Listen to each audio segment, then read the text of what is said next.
Este sencillo experimento explica cómo se origina la corriente en las plantas generadoras de energía eléctrica.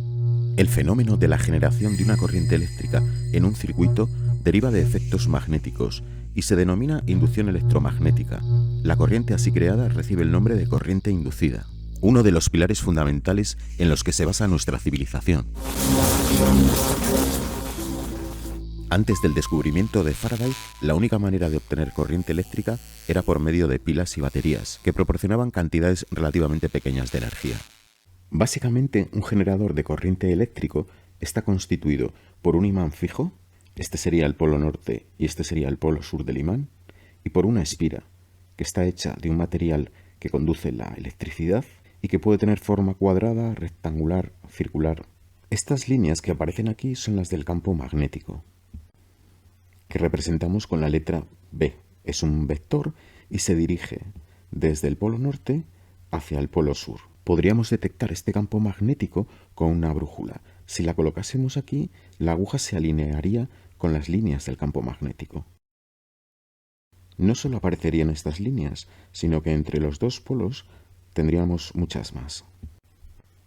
El número de líneas por superficie nos da una idea de lo intenso que es el campo magnético. Si hay muchas líneas en cada unidad de superficie, el campo es fuerte, es intenso, y viceversa. Si el número de líneas es menor por unidad de superficie, es que el campo magnético es menos intenso. Otra característica importante en este campo magnético es que es uniforme.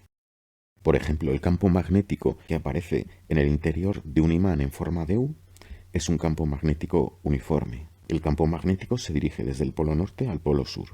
El número de líneas que hay por superficie es el mismo. El módulo de la intensidad del campo magnético es constante en esta zona. Lo mismo que nos va a ocurrir aquí en nuestro generador. Una cosa importante es que las líneas del campo magnético son siempre cerradas.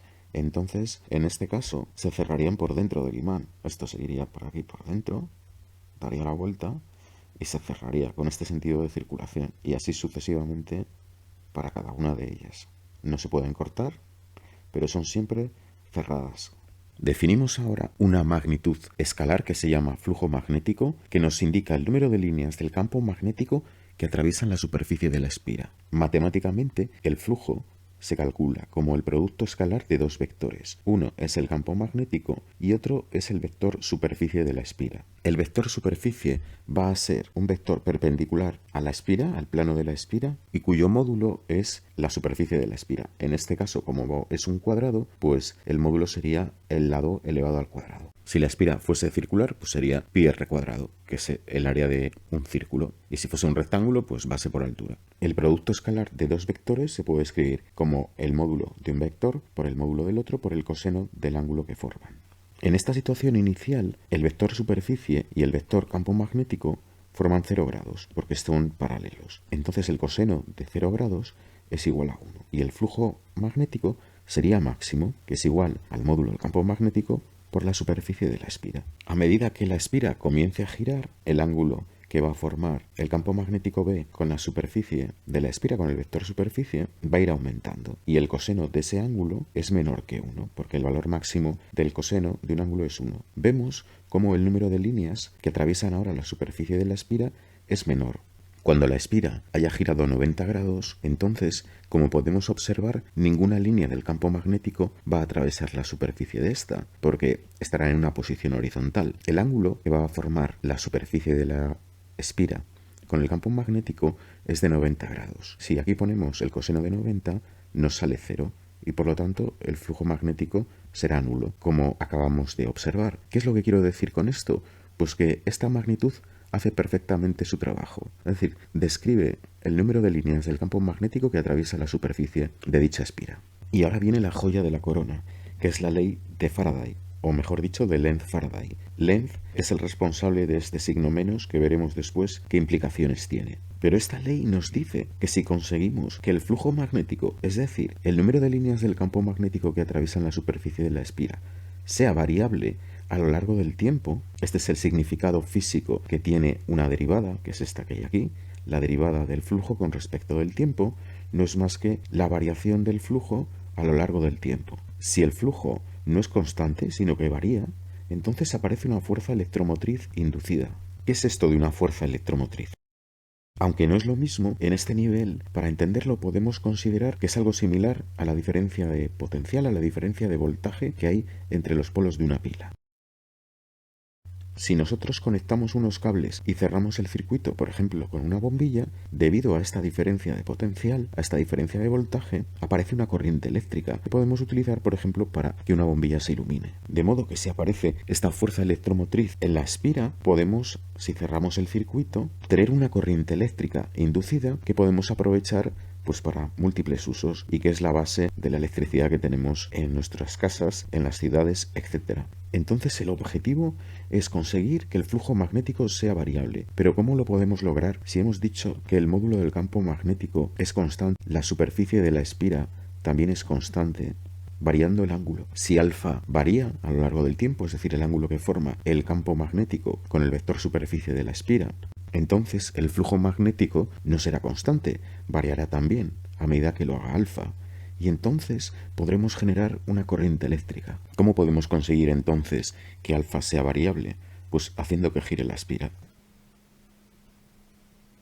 Conforme al tipo de energía que se usa para hacer girar la espira, o el imán, porque frecuentemente la espira queda en reposo y es el imán el que gira, tenemos distintos tipos de centrales. En las centrales hidroeléctricas es la energía potencial del agua la que, almacenada en una presa, se transforma luego en energía cinética en su caída y va a mover la espira. En las centrales térmicas se quema carbón, petróleo, gas natural. La energía térmica o calor desprendido en la combustión provoca la vaporización de agua y ese vapor de agua a alta presión hace girar una turbina y ese movimiento se traslada a la espira. En las centrales nucleares, el vapor a alta presión se genera mediante el calor que proviene de la fisión de elementos radiactivos que se genera en el reactor. En la eólica es la fuerza del viento que mueve la espira. En la mareomotriz, las mareas.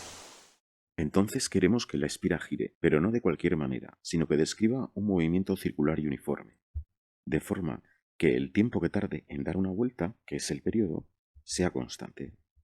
A partir del periodo podemos calcular la frecuencia, como la inversa del periodo. La frecuencia, que se mide en Hz o en vueltas por segundo, sería, pues eso, el número de vueltas que da cada segundo. En un movimiento circular y uniforme, la velocidad angular se puede calcular como el ángulo que gira en un determinado tiempo. Por lo tanto, el ángulo que gira la espira y que va a formar entre el campo magnético y el vector superficie es igual a la velocidad angular por el tiempo. En este tipo de movimiento, la velocidad angular se relaciona con la frecuencia como 2pi por la frecuencia, o lo que es lo mismo, 2pi dividido por el periodo. Con esta premisa podemos escribir el flujo magnético como el campo magnético por la superficie por el coseno del ángulo, y el ángulo lo vamos a escribir como la velocidad angular por el tiempo. Voy a calcular ahora la derivada del flujo con respecto del tiempo. Le cambio el signo y así puedo obtener la expresión de la fuerza electromotriz inducida. En esta expresión, B por S es constante. La derivada de una constante por una función es igual a la constante por la derivada de esta función. Y ahora aplico la regla de la cadena. La derivada de un coseno es el menos seno. Y la derivada de omega t con respecto del tiempo es omega. Si reagrupo esta expresión, puedo escribir menos por menos me va a quedar más, y luego me queda b por s por omega por el seno de omega t. Si quisiéramos calcular la intensidad inducida en la espira, aplicaríamos la ley de Ohm. En este caso, la fuerza electromotriz juega el papel de la diferencia de voltaje. Si despejamos la intensidad, nos queda la fuerza electromotriz dividido entre la resistencia.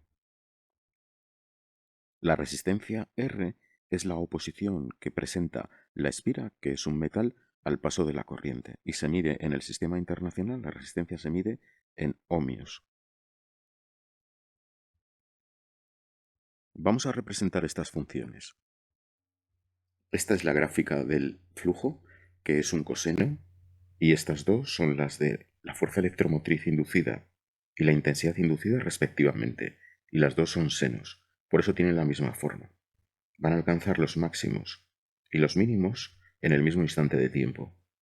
El ángulo que van a formar el vector superficie de la espira y el campo magnético, os recuerdo que es este, que es a lo que llamamos alfa, que es igual a omega por t.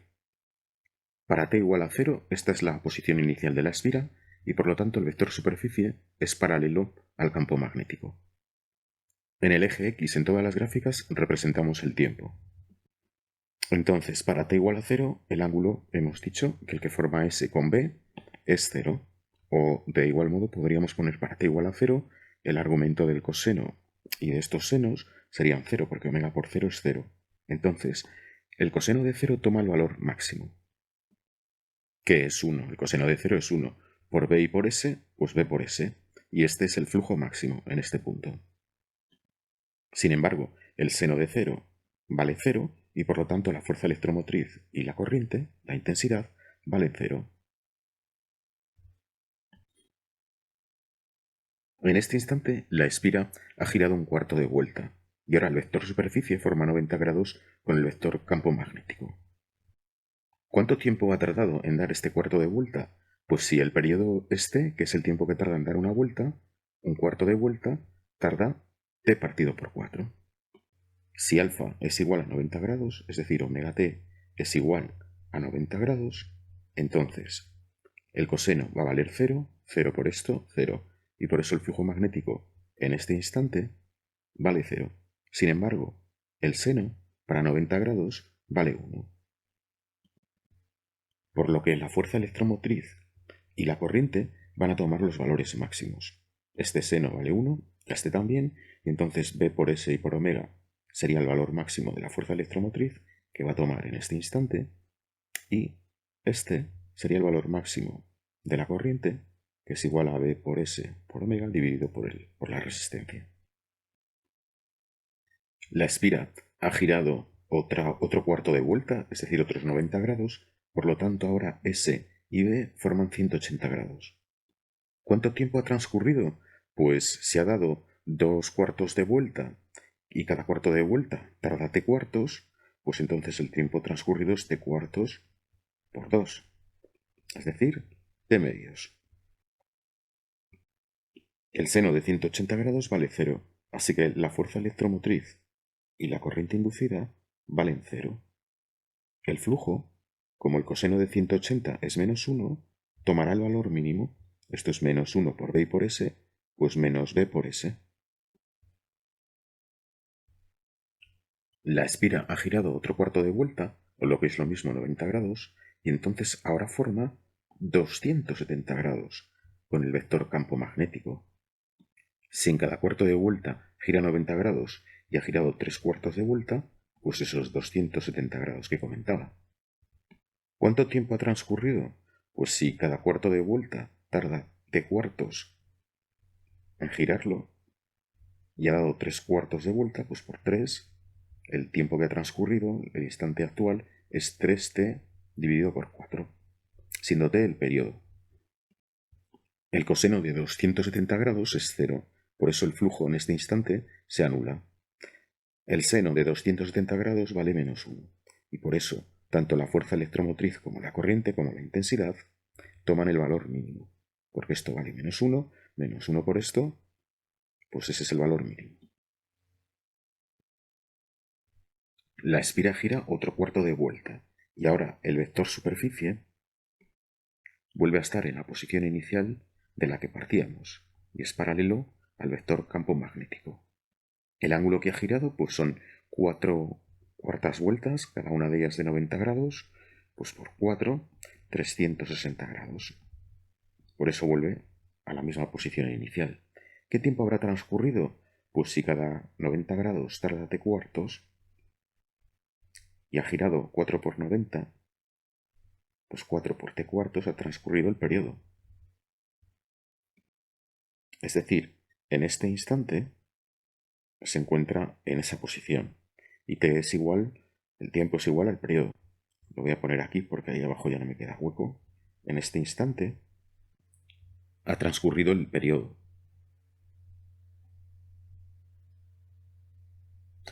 Por eso vuelve a la posición inicial, porque ya ha dado una vuelta completa. El periodo es el tiempo que tarda en dar una vuelta. Todo este tramo de la gráfica es un ciclo.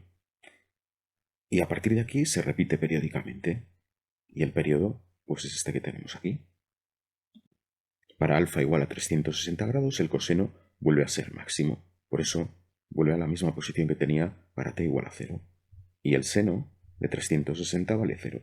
Por eso tanto la fuerza electromotriz como la corriente inducida se anulan en este punto.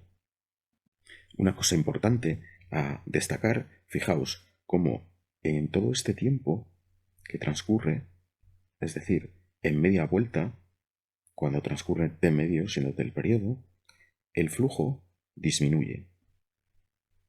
Cuando el flujo disminuye, fijaos cómo tanto la fuerza electromotriz como la corriente inducida son positivas.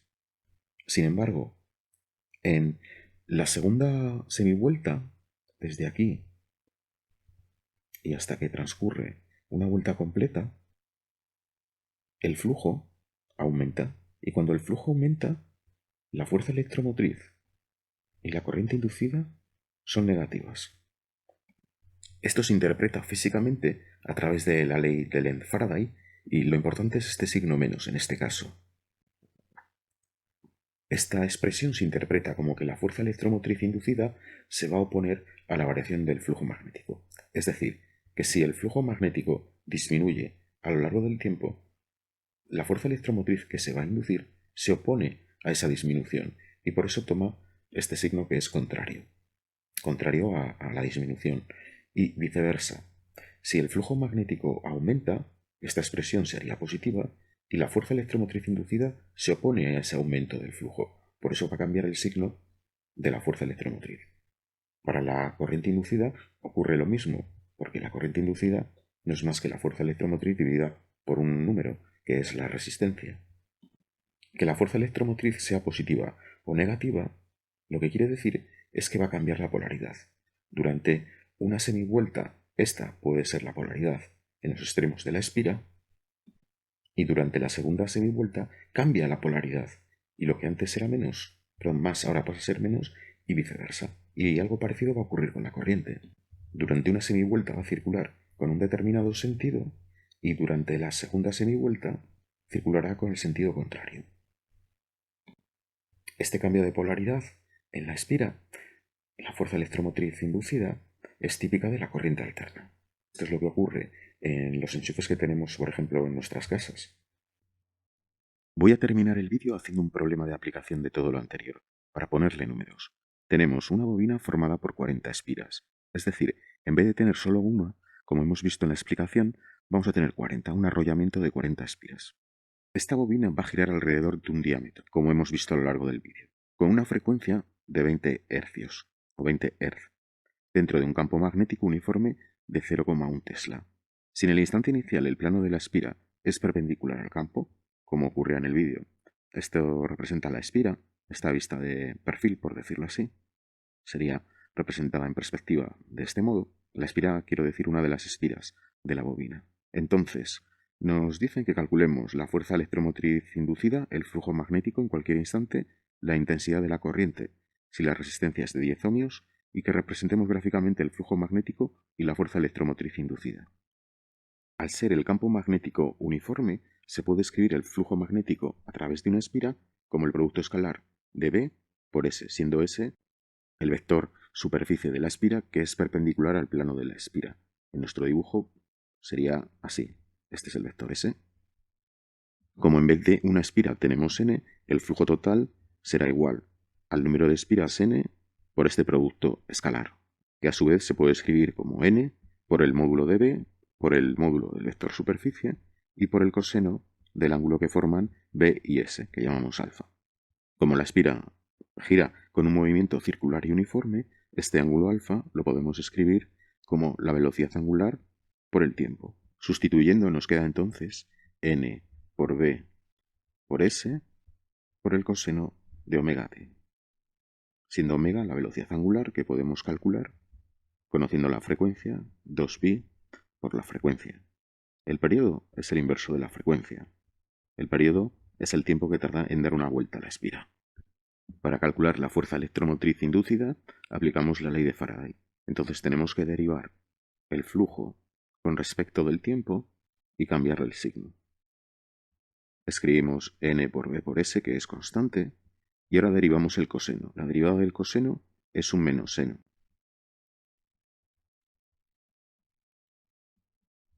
Y entonces, menos con este menos nos va a quedar más.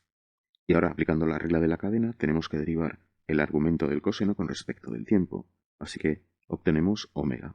Pues por omega. Para obtener la intensidad inducida, aplicamos la ley de Ohm, donde la fuerza electromotriz hace el papel de diferencia de voltaje. Y entonces sustituimos la expresión anterior y nos quedaría n por b por s por la velocidad angular dividido por la resistencia y por el seno de omega t. Y ahora lo que voy a hacer es sustituir los valores numéricos y ver cómo nos quedan las expresiones del flujo, la fuerza electromotriz y la corriente inducida. La velocidad angular es igual a 2pi por la frecuencia, que son 20 hercios, y esto es, vamos a dejarlo en función de pi, 40pi radianes por segundo. El flujo magnético es igual al número de espiras 40 por el módulo del campo magnético, 0,1 teslas, y por la superficie, que como es un cuadrado, pues el lado al cuadrado, expresado en metros, por el coseno de 40pi por t. 10 a la menos 2 por el coseno de 40pi t Webers, que es la unidad del flujo magnético en el sistema internacional. La fuerza electromotriz inducida será igual a 10 a la menos 2 por omega, por la velocidad angular, que es 40pi. Total, 0,4pi por el seno de 40pi t voltios. La intensidad inducida será la fuerza electromotriz, 0,4pi por el seno de 40pi t, dividido por la resistencia, que es 10. Hacemos este cociente y nos queda 0,04pi por el seno de 40pi t amperios. Si nos pidiesen cualquiera de estas magnitudes para un instante determinado, sustituiríamos el tiempo en la que nos pidiesen y haríamos el cálculo con la calculadora y ya está. Eso sí, tendríamos que poner la calculadora de modo que los ángulos estuviesen en radianes. Por último, voy a representar estas dos funciones, el flujo magnético y la fuerza electromotriz inducida, en función del tiempo. El periodo es igual al inverso de la frecuencia, que en este ejercicio es 1 partido por 20 segundos, y lo voy a dejar así. Este es el tiempo que tarda en dar una vuelta completa la espira. Voy a representar la gráfica como si estuviese en un examen, por ejemplo, sin utilizar ordenadores y dando algún consejo para que sea más fácil. La función seno y coseno son periódicas, y por lo tanto también lo van a ser el flujo y la fuerza electromotriz inducida. Entonces, solo es necesario representar dichas funciones en el periodo, porque a partir de él se va a repetir. Entonces, yo sobre el eje X, que representa el tiempo, puedo decir que este punto es el periodo. La mitad va a ser el periodo dividido por 2. La mitad de la mitad es t cuartos. Y este punto de aquí, este instante, será 3t dividido por 4. Con estos puntos representando la función en estos puntos es suficiente para hacer la gráfica, porque en estos puntos, y en el 0 también, la función seno y coseno van a alcanzar los máximos, los mínimos y también se va a anular. Voy a retirar estos valores porque si no me molestan para hacer la gráfica. Ahora voy a marcar estos mismos puntos sobre el eje X de la otra gráfica.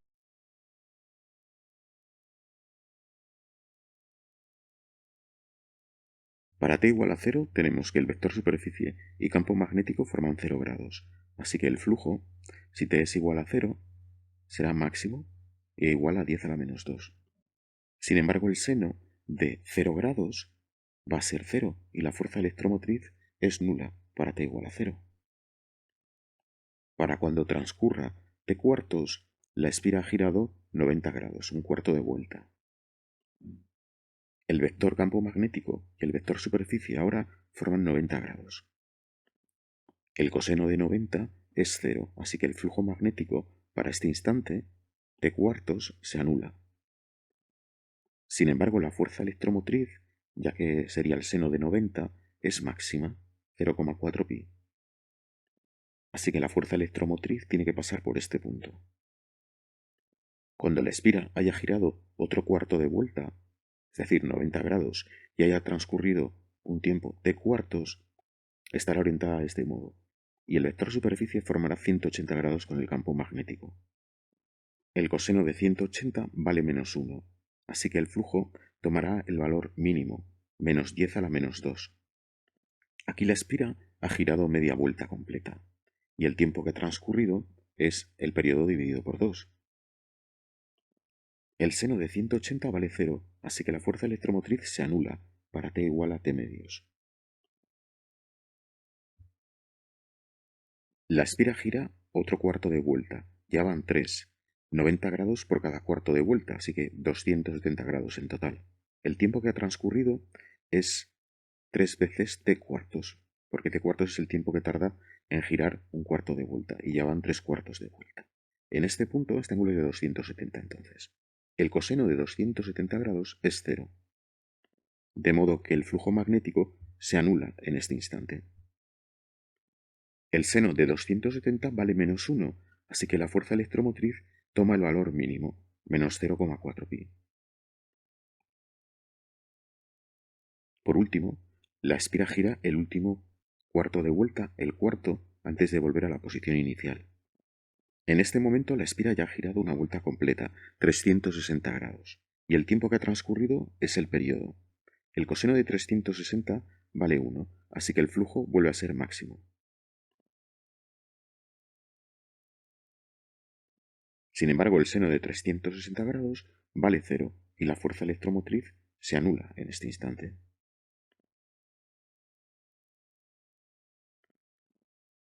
Para finalizar, uno de los puntos teniendo en cuenta cuál es la forma sinusoidal de estas funciones.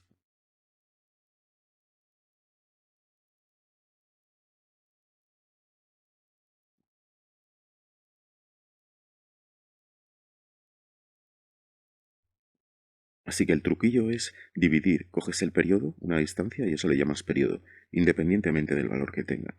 Lo divides en 4 partes iguales y para cada uno de estos instantes calculas cuánto vale la función y luego unes los puntos.